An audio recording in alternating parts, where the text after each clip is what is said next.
So, with that, I would like to ask you to help me welcome him as he leads us in our prayer.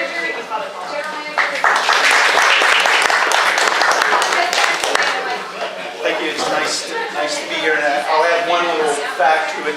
That's my nephew there. Sorry.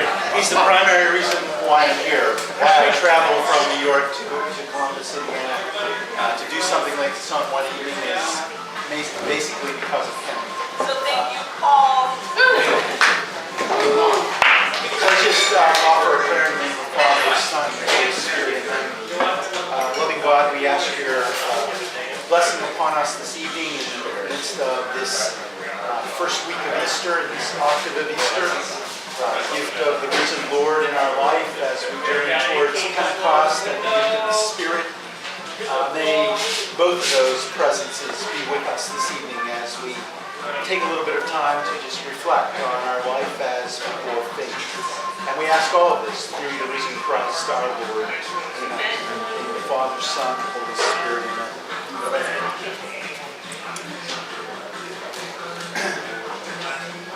It's always dangerous bringing me out with beer and asking me to talk. This can go on forever. So, it's only 7:30. I was safe. So. I was sort of excited, to be honest with you, in terms of the topic. When Paul sort of wrote to me and he originally asked me if I'd be willing to come out and do this, and I said sure, as long as I could find a time that would be good enough for me to do. And then he sent back a list of topics for this spring, or winter and spring. And when I saw this topic, I sort of grabbed it right away and looked for a date that I could come out to, because I've always been very much interested in the topic of the sacrament of reconciliation or confession or penance, whatever.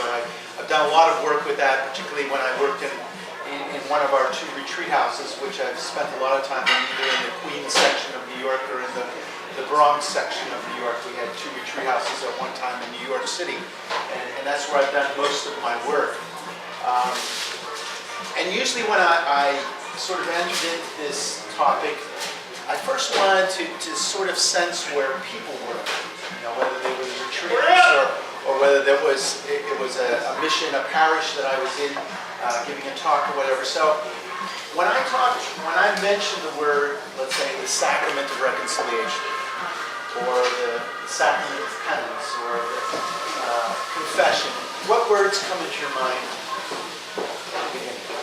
Give me a word. Forgiveness. Forgiveness, all right. Any other words? Reflection. Okay. All right. Nervousness. Nervousness. All right. Now we're getting to the humiliation, sins, guilt.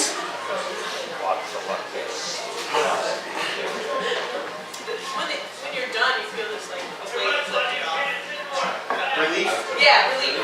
And I'm sure in some ways maybe we could use the word fear.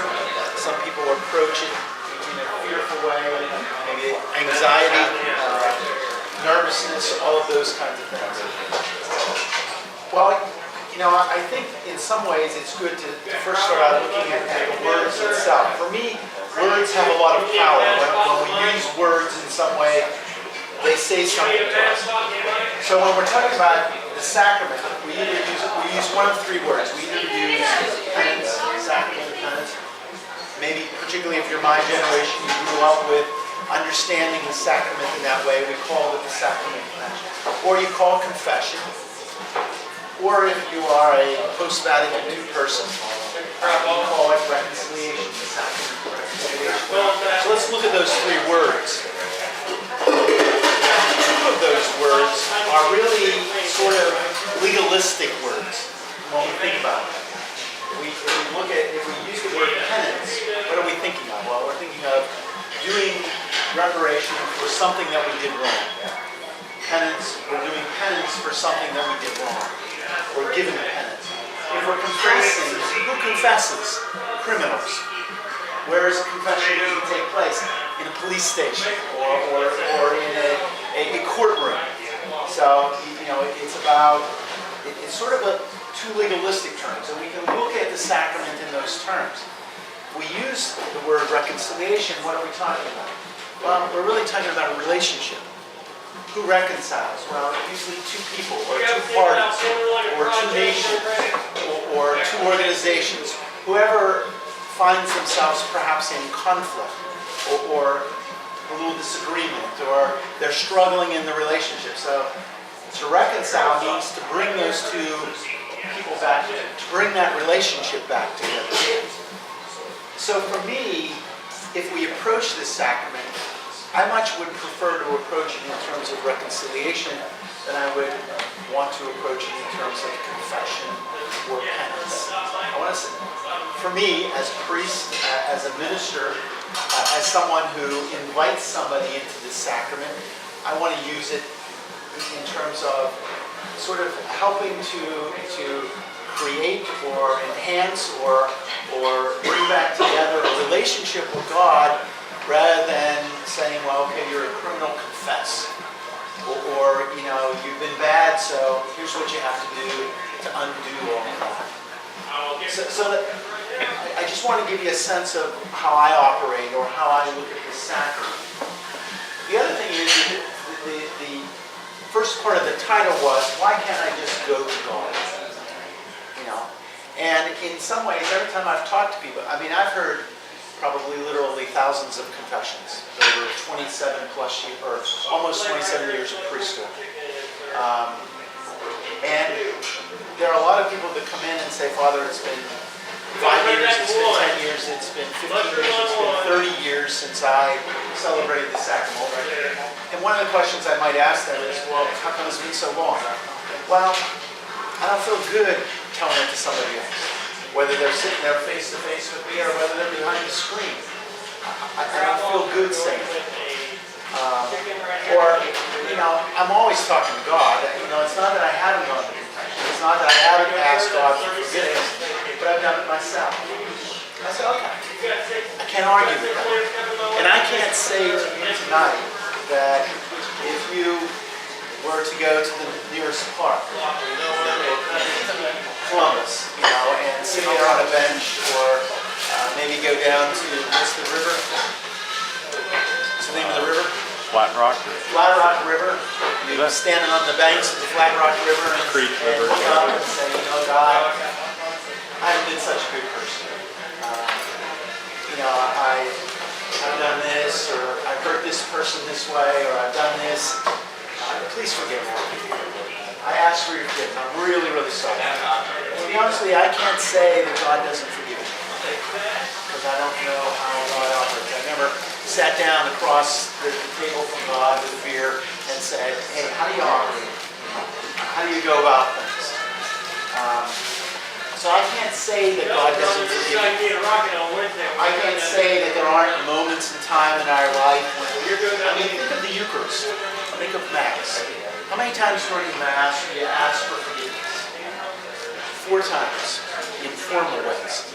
At the very beginning of Mass, Lord have mercy, Christ have mercy, Lord have mercy.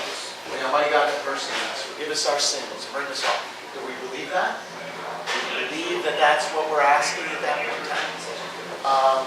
The Our Father. Forgive us our trespasses as we forgive those. Lamb of God who takes away the sins of the world, have mercy. The last thing you do before you receive the Eucharist, Lord, I am not worthy that you should come under my roof, say but the word and my soul will be healed. So 4 times we've asked for forgiveness. What's the sacrifice of Mass? Yes, it's Holy Thursday night and the institution of the body and blood of Christ, but what's the sacrifice? It's Christ on Calvary, his death for our sins. The Eucharist is a sacrament of reconciliation in many, many ways. So I can't say that outside of the sacrament of reconciliation, if you ask for God, you won't be forgiven. But why does the sacrament then become important? Well, let's go back to the definition of the sacrament. This is the definition I learned when I was in 2nd grade.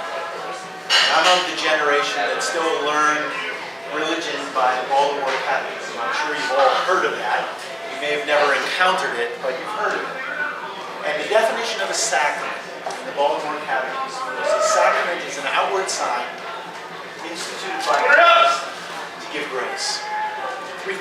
outward sign instituted by Christ to give grace. Let me sort of break that down. What does it mean, outward sign?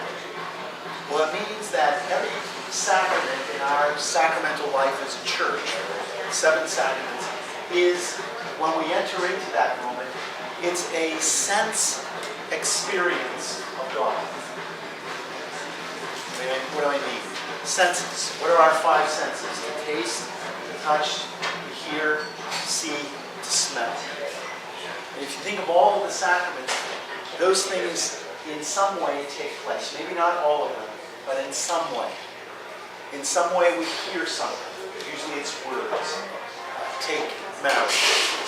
The sacrament of marriage takes place when the 2 people stand up and express their love for one another. That's the sacrament. Those are the ministers of the sacrament. As a priest, I'm just a witness in that sacrament. It's the ministers of the 2 people expressing their love that we see and that we hear in that sacrament. That's God at that moment in time. That's the sense experience of God. You think of baptism. It's the pouring of the water. It's the anointing with the oils. It's the saying of the words. Again, all sense experiences. Confirmation, it's the laying on of hands. It's the anointing with the crucifix. Every sacrament, anointing of the sick. Again, it's another laying on of hands. It's the saying of the words. It's anointing with the oil of the sick.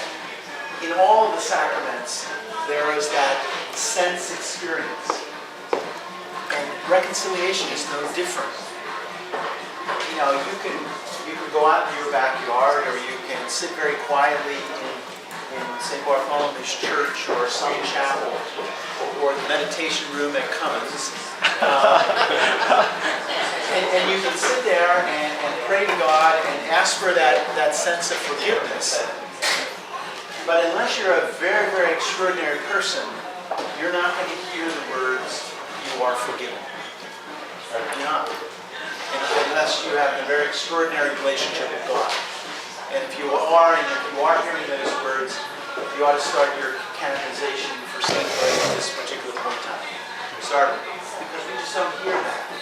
That's the sense experience of the sacrament. When you come to reconciliation, at some particular point in time before you leave that moment, you hear the words, "You're forgiven." And that's very important, because we need to experience that kind of stuff as human beings. If we experience something with our senses, we're more apt to believe it. We're more apt to value it. It's more apt to be important in our life. So it's an outward sign. It's a sense experience of God in some way. We sense God is there. In every sacramental moment of our life, we sense that God is there in a particular, special way. And that's important. The second reason, it's instituted by Christ, which means it came out of the life of Christ in some way. Certainly, we look at the Eucharist, well, it was Holy Thursday night. But it was more than Holy Thursday night. How many times did he enter into a meal with people in order to bring them together? You know, think of like Zacchaeus up the tree, right? You know, come down and we're going to your house for dinner tonight. That was a way of gathering the community. It was a way of bringing people together. Certainly Holy Thursday made it a much more profound experience. But how many other meals was Jesus at that he included somebody or included the people into his ministry, into his life? When you think of reconciliation, how many people did he forgive? In almost every healing, there was the idea, well, I'm going to heal you, but I'm also going to forgive you. It was an everyday part of his life. It was part of his purpose. It was part of what Calvary is all about. So it's an outward sign. It's the presence of God. It flows from his life. And it gives grace. Now, who doesn't need grace? You know, it's that sort of, it's that gift, it's that strength, it's that spirit, it's that presence, it's that energy that helps us to continue to live our life. So that's the focus of any sacrament. It's certainly the focus of reconciliation. Now, is it probably the hardest sacrament to enter into? Absolutely. Because of what it asks us to do. I mean, who likes to sit down and say, well, I'm not such a good person? I mean, who likes to look at the negative side of their life? Nobody I know of. I certainly don't like to do it. But that's what it asks us to do. So I always say you have to approach it in a different way. Don't approach it in terms of the fact of negativity. Don't approach it in terms of the fact of confession or penitence or that I'm a bad person. I always say that you have to sort of approach the sacrament balanced. That when you sit down to look at yourself, the first thing you say is, I am a good person. That's your starting point. And it's not that I'm making anything up here, is that, again, if we go to our faith tradition, if we go back to the book of Genesis, if any of you were at the Easter Vigil on Holy Saturday night, the first reading that you heard was from the book of Genesis. It was the story of creation. And you go through all those 6 days. First day, God creates the light and the darkness, and separating them. The second day, it's putting form to the earth. The third day, it's plants and sea creatures and that. Fourth day, it's animals and all those. But each day, it's at the end of the day, while he looks at everything that he creates, he says good. The sixth day, after we're created, after humankind is created, the adjective is different. It's not good, it's very good. There's a difference. So all of us are created very good. All of us are created in the image and likeness of God. So that's where we have to start. No matter where we are in our life, that's where we have to start. So if you sit down to enter into the sacrament, you start with, I'm very good. I'm a good person. And I always say to people, then start naming the good things about yourself. You know, maybe I'm patient. Maybe I'm a good listener. Maybe I'm a compassionate person. Maybe I'm an understanding person. Maybe I'm willing to help another person. You look at the goodness of yourself, and then you say, okay, I'm a good person. But I struggle. I don't always make the right choices. I don't always treat myself. I don't always treat others. I don't always treat my relationship with God in a good way. In what ways am I not a good person? Or am I not the best person that I can be? And then we begin to recognize those things and try and understand this. And that's what you're really taking to that moment of the sacrament. Now you've got your list, for lack of a better word, to say, well, this is who I am. I'm a good person, but I've made these choices, I've made these decisions, I didn't respond as the way I should to in this way, whatever it is.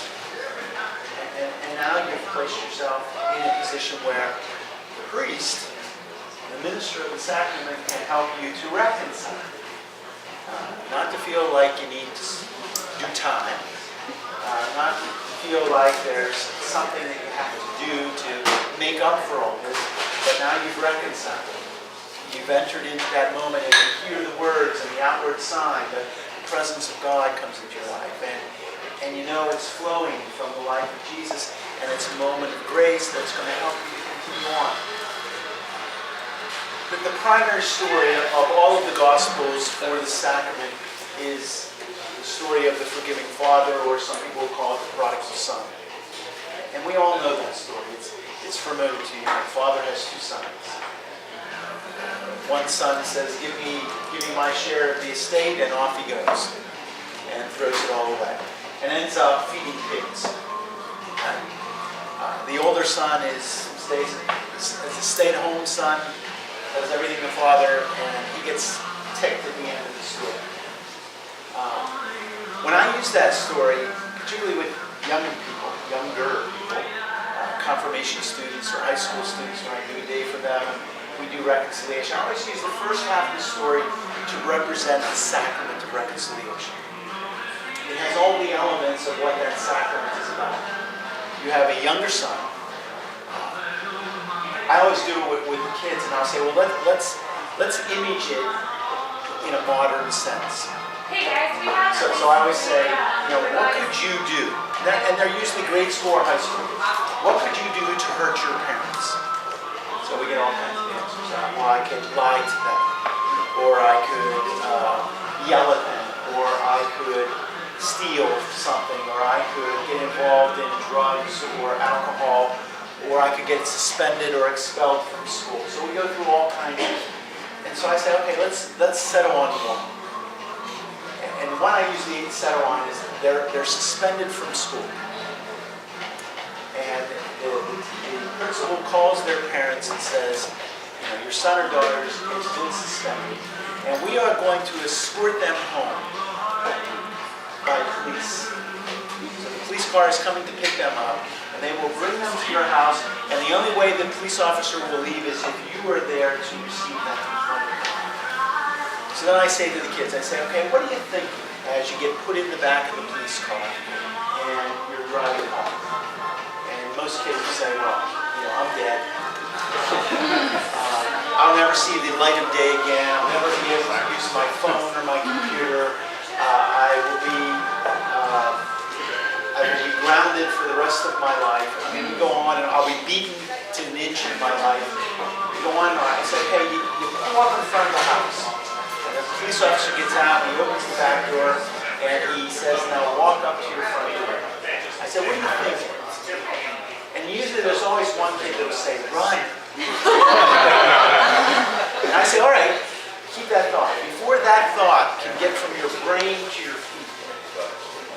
And I've read this story of the prodigal son. And I said, before that thought can get to your brain, the front door of your house opens. And your parents rush out. And they run to meet you, and they hug you, and they kiss you, and they bring you into the house, and they sit you down in the most comfortable chair in the family room. And then they say to you, and you look out back there, and you're crying, and you say, I'm sorry, it'll never happen again. I didn't mean for it to happen. It was my fault. Please. And they look at you, and they say, don't worry, no problem. In fact, we've called your friends up, and they're coming over tonight. We're going to have a party. And usually there's always one kid that raises his hand and says, Father, what drugs are you on? And I said, well, what do you mean? That would never happen. And I said, well, what would happen? Well, we would get beaten, and we would get yelled at. And I said, but that's not what the story says. And so we go back to the story. Well, what was the sin that the younger son committed? Well, he wished his father dead. That's the basic sin. I mean, if you think of, even in modern day, how do you get your inheritance? How do you get your inheritance in your family? Your parents die.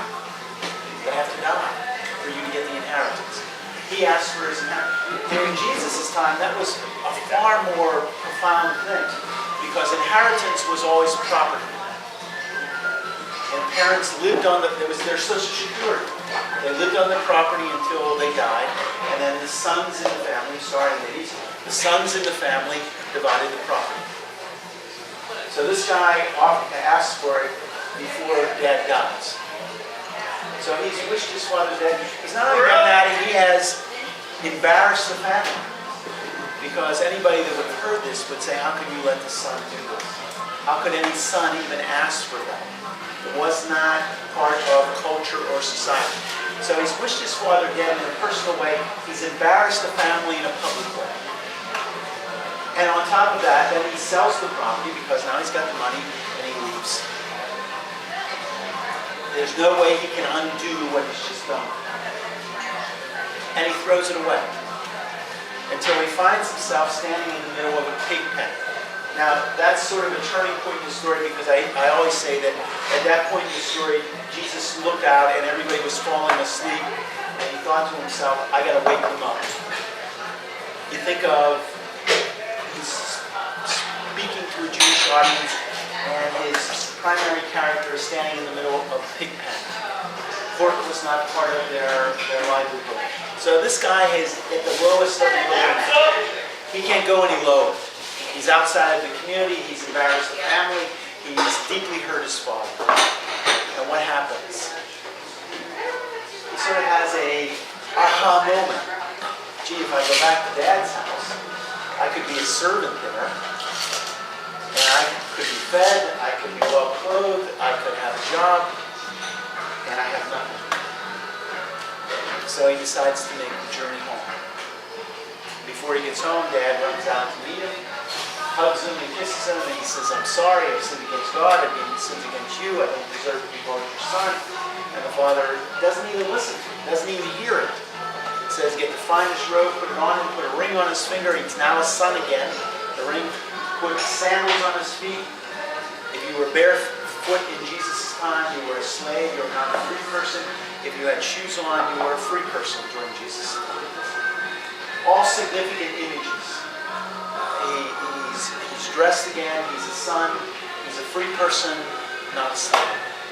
And then the dad takes the most prized possession of the family, slaughters it, and they have a party. Same scenario. It's not a story about how to be a good parent. This is a story about God's forgiveness, God's mercy, and God's love. But if you take the elements of that first part of the story, it's all about what reconciliation is about. What do you have to do to be reconciled? What do you have to do to be forgiven? Well, you have to recognize yourself. You have to say, I am a good person, but not the best. I do good things, but not always. I say good things, but not always. I treat people well, but not always. However you want to remove sinfulness in your life. You know, if you want to do it in a legalistic way, if you want to do it more in a pastoral way, if you want to do it in a metaphorical way, whatever it is. How do you image that? And are you willing to take the son had to leave the pig pen and make the journey. We have to leave where we are and go to the confessional or to the reconciliation room or to the priest. And we have to say, I'm sorry. And once we do those three things, then God's mercy and God's forgiveness is a part of our life. And it becomes the outward sign, it becomes the presence of God, it becomes something that's flowing from the life of Jesus and becomes a moment of grace in our life. People always say, well, how often? That's up to you. That's up to however you look at your life. I mean, many of you are in business. I always sort of focus on reconciliation as sort of inventory time. And all of you that are in business or work for a company, why you do inventory? Well, you have to see what you have and what you don't have. If you have a whole lot of something, obviously it ain't selling. You know, if you're in retail. Or it's not being used to produce the products that you need to sell. It's not being helpful. If you don't have something, well, you need to order more because that obviously is working for the company. Well, if you look at reconciliation in terms of an inventory, you know, you sit down before you even get to church or the chapel or to the reconciliation room or to the confessional and you say, you know, you've gone through the whole process, I'm a good person, but I'm not the best. And whatever examination that you would like to use in order to get to that moment. And you say, well, what do I have? What's taking up space? What's getting in the way of my relationship with God? And what helps me to develop that relationship, to make that relationship work? Right? So you're looking at yourself and saying, where am I as a person? Where do I need to grow? Where do I need to change? Where do I need to become a better person in my relationships? Whether it's a relationship of friendship, whether it's a relationship of marriage, whether it's a relationship of family, whether it's relationships at work. How can I become better? What are the things that I need to do? So in essence, you can make it a very positive experience. Yes, it doesn't always feel well saying it to another person and wondering whether that person is sitting there and judging you or not. If you want to, I can get into priest responses, and there are some priest responses I don't particularly care for. And I can give you a comeback to those responses if you would like, because I've used them myself, or I've had them used on me in many respects. But ultimately, in that moment, even though there's another human being listening, another human being is important, again, for the sense experience, for the outward sign. But it's really you and God. And you're taking this inventory. And how often in taking that inventory is it going to help you? For some person it might be once a month. For another person it might be once a year. I can't judge that as to what's the most appropriate and what's the best. That's something that you have to judge for yourself. What's going to help you to grow? What's going to help you to make a difference in your life, particularly in terms of your relationship with God and you becoming a person of faith. So there is no, this is the right amount of time, or this is the right time to do it, or these are the times to do it. But if you think about it as taking an inventory of yourself, in order to help you yourself as a person to grow, to become more positive, to become more life-giving in terms of sound. Any questions up to this point?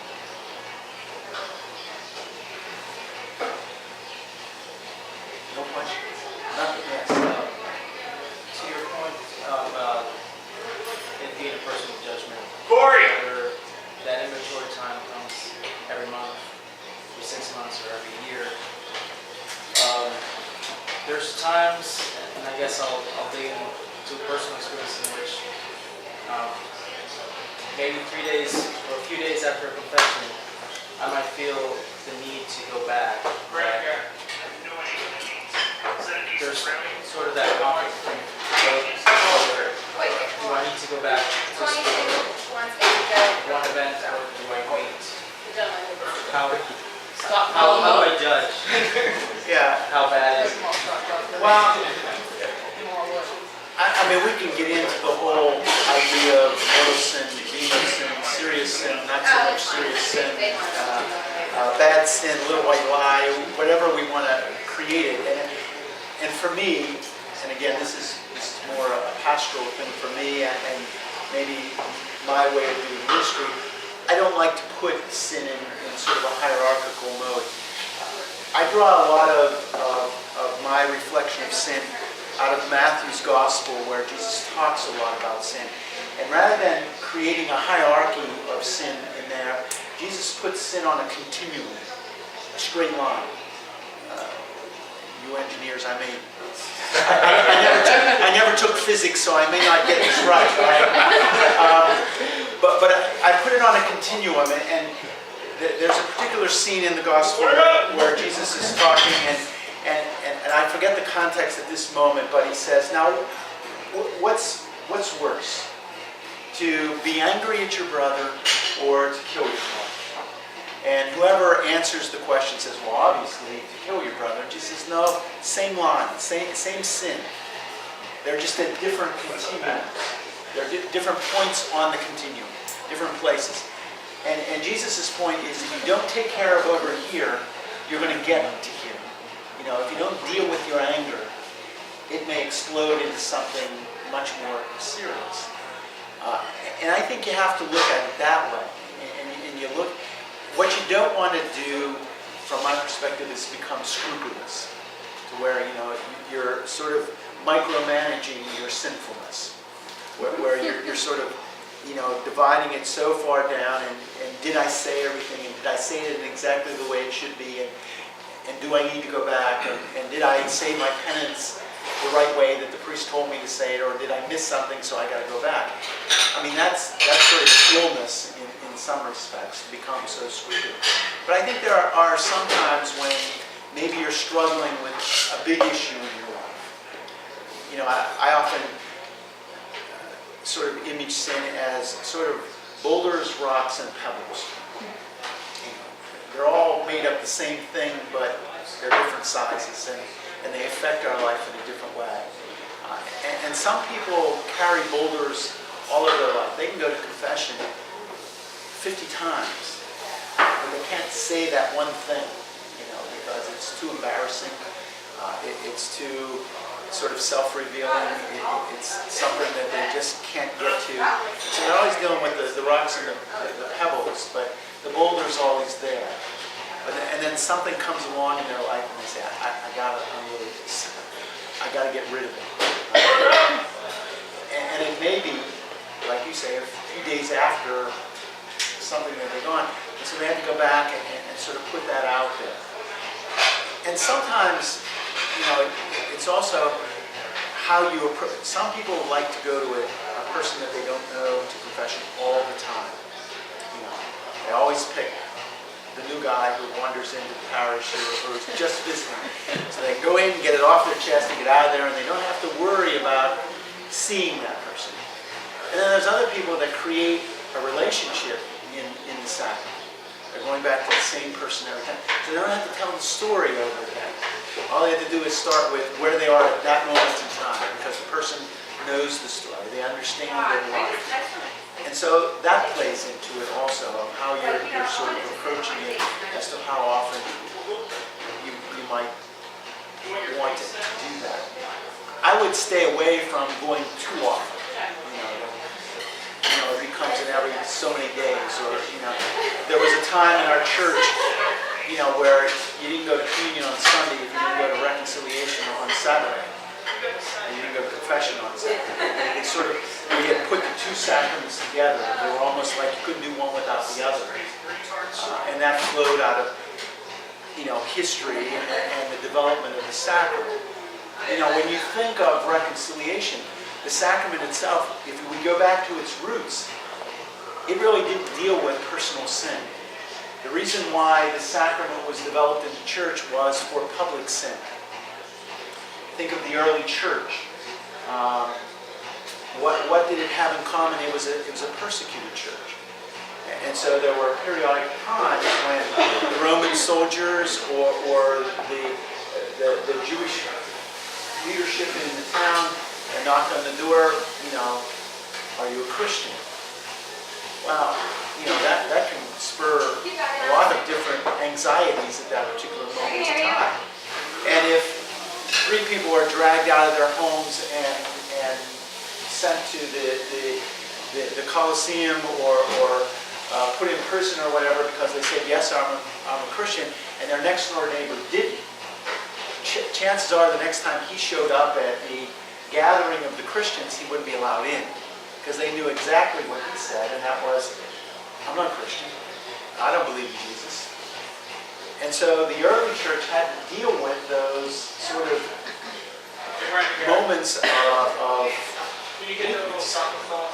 And after a while, the community says, well, this guy is really a good person, but he made this mistake. He couldn't say I was Christian. So that's really where reconciliation began in the church. It began more as a community welcoming the person back into the community. We can bring this person back in again. We're going to give him a second chance. Yes, he made a mistake. Yes, he couldn't say that I believe in Jesus at that particular moment in time. But he's done things that show us that he really is a faith-filled person. And so we'll bring him back into the community.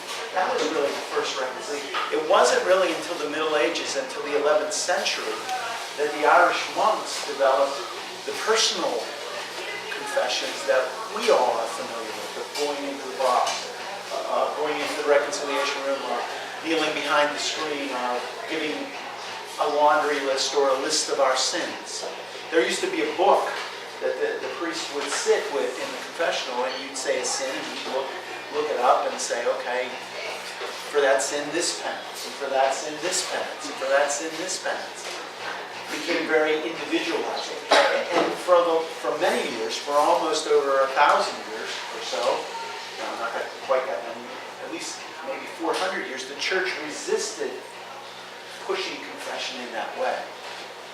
There was one time when you could only go to confession once in your life. And so everybody waited until they were dying, because then they knew they wouldn't commit any more sins and off to heaven they would go. So the sacrament has developed in many, many different ways over the years. And again, I'll go back to the opening sort of part of the title is, I can't say that God doesn't forgive you if you sit there by yourself, wherever that might be, in a church, in a park, in a bar, wherever.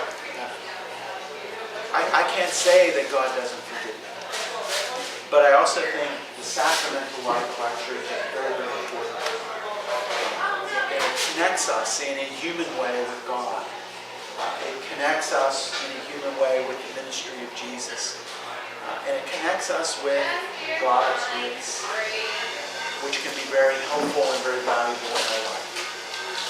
I don't know whether that answers your question. Anybody else? Any other questions? Yes? It's more of a curiosity question. You said it developed over time. You used to write down, or sometimes you used to be able to write down your sin and turn it in. I guess it's more of a verbal approach now. What was the rationale behind that? Well, I mean, are you talking out of experience in your own life? Yeah, so you used to be able to write down the sins and then turn it in. And I mean, I've done all of those kinds of things where we wrote it down and you put it in a pot and burnt. You saw the smoke rise, and we often say, okay, there, it's gone. Nobody remembers it anymore. And I've done reconciliation. I mean, there have been some times when I've had like 60 kids on retreat. I'm the only priest, and I'm doing reconciliation with them. Well, I can't sit there in the reconciliation room and give each kid 10 minutes or 15 minutes or so we have it writing down, and they'll come up and they'll hand me the paper and I'll read it and I'll rip it out and then I'll give them absolution but technically in a canon law sense, for something to be, for the sacrament to be, I don't want to use the word valid because it's the saying of the words, it's the contrition of the person and the saying of the words by the priest that make it a valid sacrament. But at least today, the conventional wisdom or what the legalist would say is that the person has to say their sins. So like a lot of times what I do now, particularly with kids, when I know that I don't have the time to do it in an appropriate way, I'll have them write their sins down, but then they'll come up and read them to me. And what that does is it just keeps them focused. They're not standing there saying, well, I think I do, but writing it down can be very helpful. It can be very helpful for the person. Because I mean, even for me, when I go into the sacrament, that moment when I have to open my mouth and I have to say that I am a sinner is not the easiest moment. And I'm sure that my pulse rate goes up, and I'm sure that my blood pressure goes up at that particular moment. And my heart rate gets quite faster, and it's a lot easier to forget at that moment in time. So writing it down can often focus you, and can often help you stay focused and say, well, this is what I want to say. And not get caught up in sort of the emotional response to having to say it to another person. But I think in a legalistic sense or a canonical sense, unless the person is deaf or unable to speak, you have to sort of audibly say what your sins are in order for it to be the sacramental moment. Yes. You brought up the struggle I always have that in Mass there are times where you're offering up that, forgive me for my sins. How do you compare that moment in Mass or the four moments in the Mass that you pointed out versus the actual sacrament? I mean, what's happening in the Mass when we're saying that we're sorry for our sins? Are you being forgiven then? Again, I can't say that we're not being. I mean, if we believe what we're saying in Mass, then we are asking God for forgiveness, and God is forgiving us. Some people might put it in the context of again, going back to the hierarchical idea of sin. Mortal sin being something that has severed our relationship with God, venial sin being something that hasn't severed our relationship with God, but has gotten in the way of our relationship with God. For me, it goes back more to the saying of our sins in reconciliation is more valuable on the one hand because, again, we enter into that sacramental moment. But it's just like anything. If we bring something to our consciousness, we're more apt to work at it or to understand it or to deal with it in our life than if it's generic. At Mass, sometimes we're never asked to be specific about what that sinful is. Sometimes maybe in the penitential rite, the priest will say, well, for those times that we're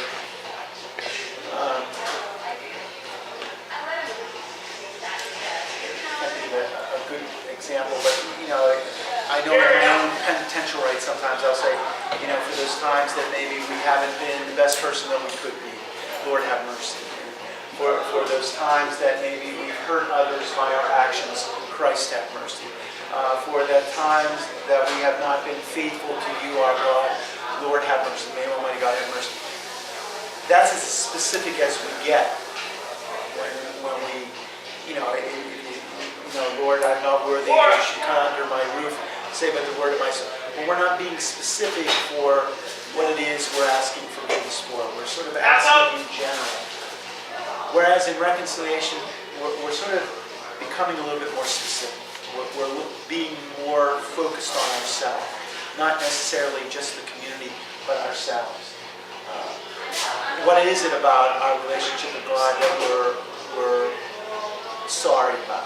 Well, it might be our use of language. It might be our inconsistency with making God part of our life. Maybe we don't go to Mass every Sunday. And so we're sort of bringing that specific thing to God. And I think it's important to be specific sometimes, because that's the only way we're going to grow. For me, one of the byproducts of reconciliation for people always is obviously the main purpose of reconciliation is to be forgiven by God. But the other thing is, it means we consciously say, this is the kind of person that we are. These are the mistakes that we have made. Whether it's anger, whether it's resentment, whether it's jealousy, whether it's hatred, whether it's struggling with our sexuality, whatever it is. But we make it conscious. We say it out loud. We hear ourselves say it. That can change them. If it just is something, it's just a pile of generic stuff over there, it ain't going to change because there's no sort of connection to it. The sacrament makes us connected to our struggles, but it also makes us connected to our goodness. And that's why I always say there's got to be a balance there. You've got to start out saying, I am a good person. Everybody here tonight is a good person. Not perfect. If you are, great, Aren't you real good? But I'm not. To be very honest with you, I'm not. I'm not perfect. And I've made these mistakes. And the other maybe misconception of reconciliation we think is once we put it out there and we say it's forgiven, then we'll forget about it. You ain't going to forget about it. And the bigger the boulder, the less you'll forget about it. Because it has occupied a lot of space for a long time. But that's okay. Forgiveness is not about forgetting, it's about growing. It's about going from that place where we weren't the best person to becoming a better person. And we can use that remembrance or we can use that experience to grow. I mean, it's sort of like anything in life, if you're at work and you're working on a project and it doesn't work out, well then you know not to go down that road again and you know to try something new the next time or something different in order to make the product better or to make it work or whatever it is. It's the same thing in life, We don't want to go down that road again, so it's a memory a painful memory, but one that's going to help us to grow into a better person. So that's why, for me, the sacrament is profoundly helpful because it brings to our conscience. And maybe we don't necessarily like that, but it is a way of growth. It is a way to become a better person. Yes?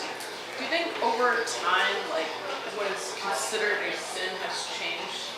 Because I've had conversations like with my mother who won't go to communion if she didn't go to church the week before, or both my parents who nothing happened on Sundays. You sat at home and you cleaned house or you spent time with your family. You didn't go out and do anything. And so what we consider a sin is much different than what our parents consider a sin. And I know it's the you're same right. spectrum, but Yeah, and certain things have changed. I mean, let's go back to when I was a kid. And that's during my time as a kid, you didn't eat meat on any Friday. Not just the Fridays in Lent, but any Friday. And then that law changed. That man-made law within the church changed. And then you start looking back, well, all those poor people that ate meat on Friday, before the law changed, and did they go to hell because they ate meat on Friday? Well, I think I got to be careful here because on a legalistic sense or on a code of canon law or whatever, there are certain things we look at as being sinful. And there are certain things that the church in a legalistic sense would say, okay, if you enter into this and you do this, it's a severe enough sin that you shouldn't be going to Eucharist. But then you get into the other pastoral argument of that is that, just what I was talking about, is that the Eucharist in and of itself is a sacrament of reconciliation. And it's an outward sign. It was instituted by Christ. It gives grace. And I would want people to experience that grace, even if they're struggling with their sinfulness. Because that moment of grace of receiving communion might help them to change their life and what they're struggling with. So that's why I always sort of, in a pastoral way, sort of counsel people not to avoid communion because it can be a grace, it can be a help in their life. But has sort of perceptions of sin changed? Yes. And there would be a lot of voices, particularly within the church, that would argue that and struggle with that in terms of, no, it hasn't, or yes, it has. And I think it's, it all boils down to our relationship with God, and it all boils down to what we're trying to do. If we're just trying to avoid something, or if we're trying to get out of it, or trying to rationalize that this is our lifestyle, and just because I didn't do this, well, it's really not thought of as a sin, so I'm not going to worry about it. Well, that's not really the best approach. This is what we believe. Some of this is the rules and the regulations of the institution, and God is often bigger than that. I often say there's the church and then there's the body of Christ, and the church is within the body of Christ, but the body of Christ is a little bigger than the church because of who it all takes in and what it can mean in life. So I think we just have to be careful in the sense of we're pretty good as human beings of rationalizing things. Saying, oh, well, it's not all that bad, or, I have good reasons, or that was way back when, and this is now. And I think we always constantly, that's why I think the sacrament becomes important. As much as we don't like it, because it stops us from rationalizing. It makes us say, this is who we are. And we have to trust in that forgiveness, and we have to trust in that mercy of God, and we have to trust in that grace that we're going to grow from that moment. So I have a question then. If, you're talking about it being good to receive communion, maybe even if you feel like maybe there's some sin that you ought to confess first. Well, see that's where it becomes more of a personal experience. Because I think, some person may be just looking for the grace. They know they're struggling, they know they're not the best person that they can be. And maybe that receiving of communion is what's going to get them over the hump, or what's going to at least help them to hang on by their fingertips. And there might be another person saying, no, I really can't come to that. This is how life is important to me, and these are the value systems of my life. And because I've gone down this road, because I've made this choice, because I've done this action, because whatever it might be, I can't go here right now. I have to go here first and say, this is who I am. But for another person, going here might get them. I don't want somebody to go without if it might help them to grow. And again, this is where I might be probably, hopefully I wouldn't be a heretic for this, but it's where I'm using more of my pastoral sense than a legal sense in helping people to understand their life. But I always say to them, this is what the church says. And if that is profoundly important to you, and that is where you need to be as a person, then that's the road you have to go down.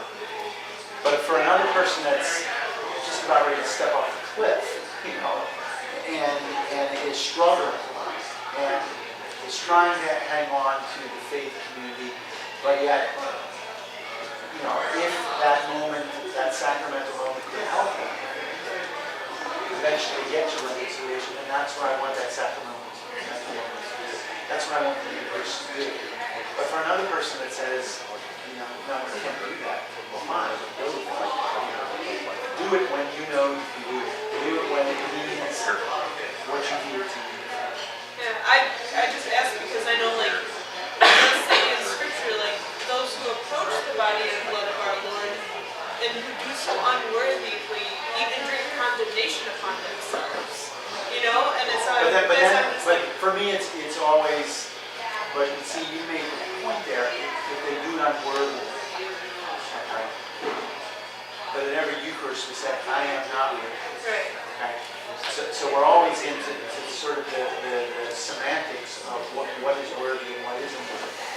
And for somebody who's hanging on by their fingernails saying, I'm not really worthy, but I really, really love God, and I really, really need God's grace.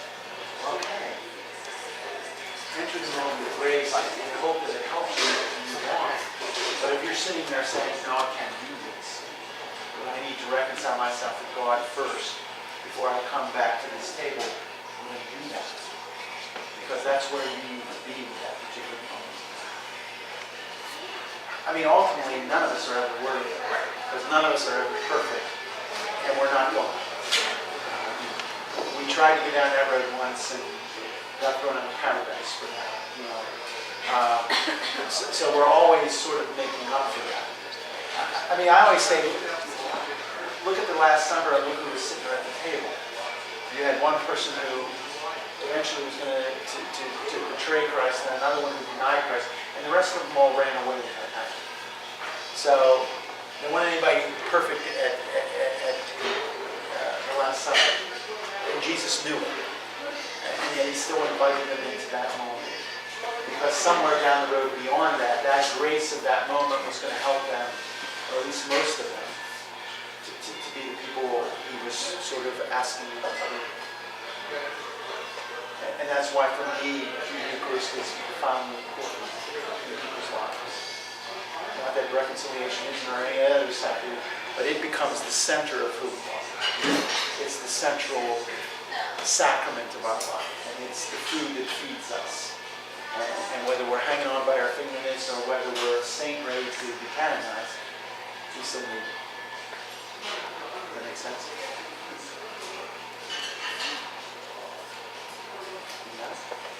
Do priests go to other priests? Yes. It's the only place I can go. I can't, tape record it and then get on the other side of the thing and say, oh yeah, you did what? No, we do. Are there any recommendation, or is there anything that they're supposed to do before they actually, not confess, but celebrate the sacrament? Before they actually forgive others for their sins?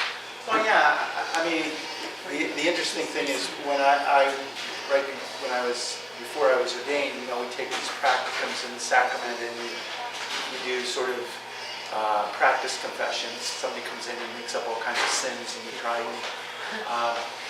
And one of the things they always said was, as a priest, if you were going in to celebrate the sacrament, never go in tired. Which I said, for most of my ministerial life, if I followed that, I'd never hear confession. But the thing is, you really have to prepare yourself, because this is not about me. I am not the be-all and end-all. I am just acting as sort of God's instrument at that particular moment. The person isn't asking me for forgiveness, they're asking God for forgiveness. I'll go back to something I said earlier, there are priests that at times have yelled at people. Why? You got to be ashamed of yourself, and just, took them. And those people usually end up not coming back. They leave, and I don't need this in my life. And I always say to a person like that, if you ever encounter a priest like that, let him rant and rave on, and when he gets finished, say, "Oh, Father, I'm so very sorry. I thought I was asking God for forgiveness. I didn't realize I was asking you for forgiveness." I've done that. I did that once with somebody that just sort of was raking me over the coals, and I said, "I'm sorry," and that, and he didn't say anything, and I got up and left and went to somebody else, because it wasn't about yelling at me and whatever. It's about bringing this struggle in my life to God and asking forgiveness. And I'm always going to remember that as a priest. I'm helping this person. I'm not making the way harder for them. Now, there are times when I have to challenge people, because maybe they're not being honest. Maybe they're not being honest with themselves. Somebody will come in and say, "Well, I don't really know any of my sins, Father, but I just need forgiveness." Well, let's work at this a little bit. There's got to be something there. What brought you to this moment? But I think as a priest, you got to go in knowing that this is not about you. This is about this person and God, and reverencing that person, reverencing whom they are, reverencing the very goodness that they were created in, reverencing the very gift of God that's within them, and helping them to grow in that and make it positive. When I was a freshman in high school. I was in a new high school. Actually, my family had moved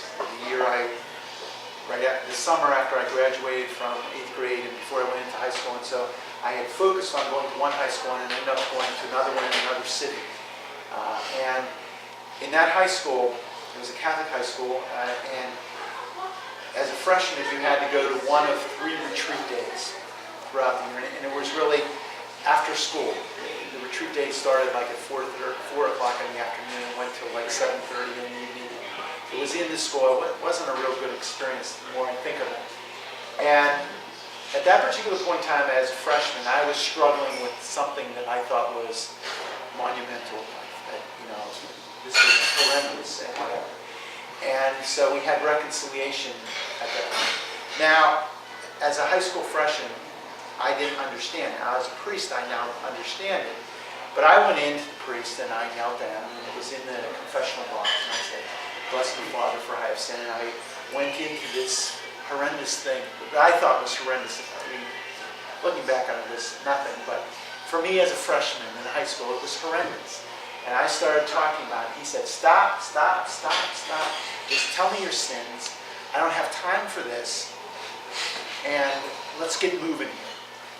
So I stopped and I said, I disobeyed my mother, I beat up my brother, and out I went, And at that moment I said, I'm never going back anymore. And it wasn't until probably a couple of months before I entered the Passionist at age 27 that I went back to confession again. And that was probably, 10, 12 years, all by that one experience. Now, as a priest now, I know what he was dealing with. there were 150 kids on retreat that afternoon. He was one of 3 priests. He knew there was a line out the door. He couldn't spend 15 or 20 or however long with me. I understand that now as a priest, but what that tells me as a priest that anytime anybody comes into that, I am going to give them my undivided attention. And I'm going to try and help them hurry along, but never say, get to the point or get out. So it has made me think about what I need to do. And there are moments when I'm in there, when I'm tired, when, I'm just, ready to jump out of my skin because of the person who's just sort of rambling on, and we're really not talking about sins at this particular, but I always think of that moment, and I don't want any person ever to leave one of my confessionals and never go back again. So as a priest, you do have to prepare yourself. You have to be thinking outside of yourself. And if you are really, really tired, you shouldn't go. Because then you're going to be irritable, you're going to be impatient, you're not going to be the best. And those people, that person that walks in there, no matter when they walk in, no matter why they walk in, they need your best.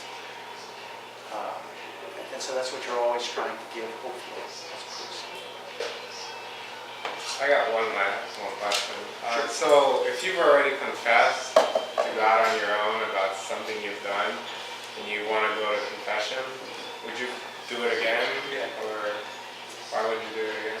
Well, again, because I think sometimes when you do it on your own, you sort of think or say you do it, but when you go in and do it in the records, you're making it conscious. It comes out audibly, it comes out consciously. Maybe this goes back to one of the things of writing it down, is that it becomes conscious now. And when you make something conscious, then you can change it. You can work on it. You can grow beyond it. You can, I always say to people, most of the time, by the time you get into reconciliation, you've been forgiven. Because you brought it to your consciousness, you made the journey there. God knows that because you've made the journey, you want to be forgiven.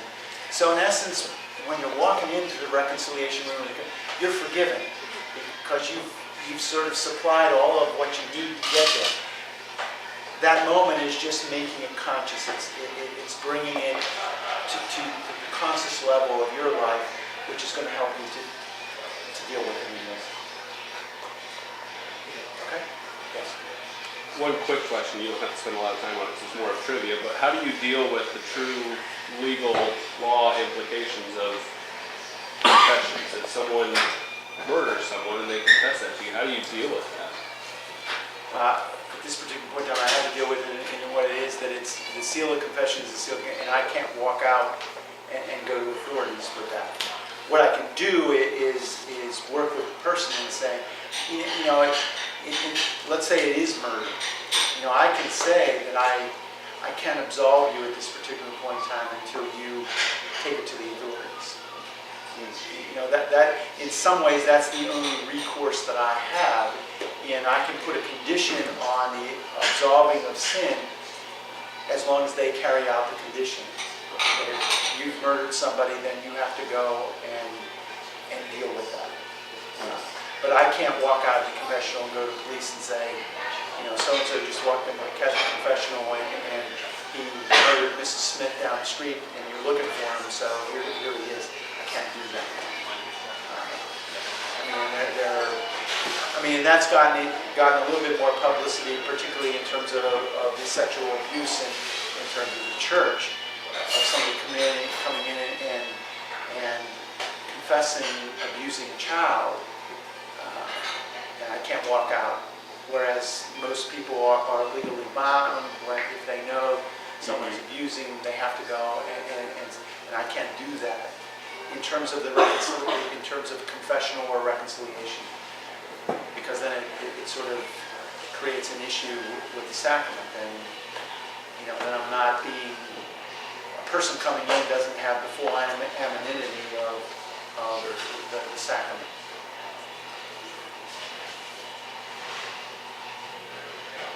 Anybody else? really quick. Yes. All right, is there a time where you just, especially like you said, you deal with a lot of children, where you just kind of want to laugh? Or Oh, there's many times. I mean, you know, and I mean, Is there any time you ever gasp? oh, there you go. Or just sit there and like Yeah. shake your head, like, yeah, that is awful. yeah, I mean, Care to share?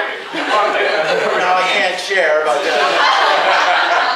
but yeah, there are. You know, I mean, I have to look at it from my own life. I'm to a certain extent probably in growing up, I led sort of a sheltered life. You know, there were a lot of experiences of life that I didn't have, and you know, my eyes were open, particularly when I went to social work, because my world expanded in terms of what I saw, what I encountered, what I found that human beings can do to other human beings.